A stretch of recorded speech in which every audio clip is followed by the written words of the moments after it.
Македонците се борат за своите правдини. Совесно и уредно ќе ги вршам полициските работи.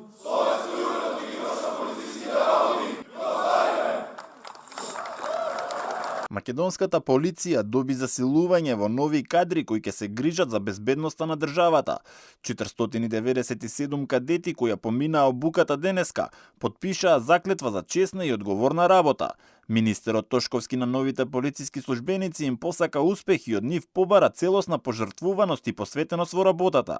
Местото во кое ја имаат завршено обуката, министерот рече дека прераснал во меѓународен акредитиран центар, а најави и нови образовани реформи за уште поквалитетна едукација. Благосостојбата и напредокот на едно општество се темелат на почитување на законите, на правната држава, чија основа е успешното функционирање на безбедносниот систем.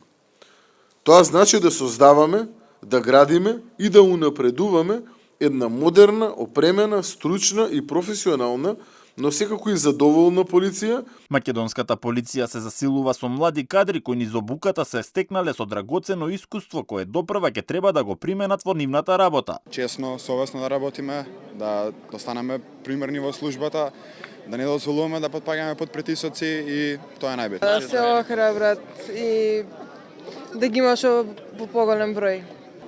Па тие што сакаат, нека бидат упорни, да веруваат во себе и да пробат. Советниците даваат максимумот, го даваат за нас за да извлечат добри полицајци. Формата што ќе ја носиме не е само символ на авторитет, таа е символ на доверба, а таа доверба ќе ја стекнуваме секој ден со секој чекор што ќе го правиме и со секоја одлука што ќе ја носиме.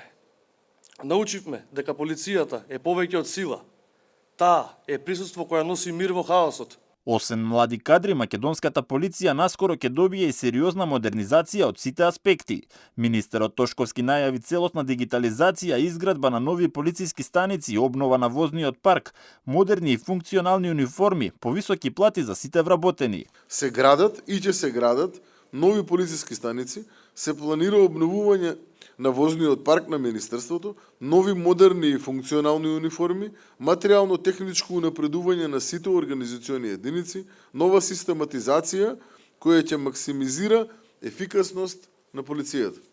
Како една од поважните промени која ја најави Тошковски е реактивирање на средното полициско училиште, од каде треба да излезат нови кадри во МВР. На крајот од промоцијата беа доделени благодарници и пофалници за најдобрите полициски кандидати од генерацијата.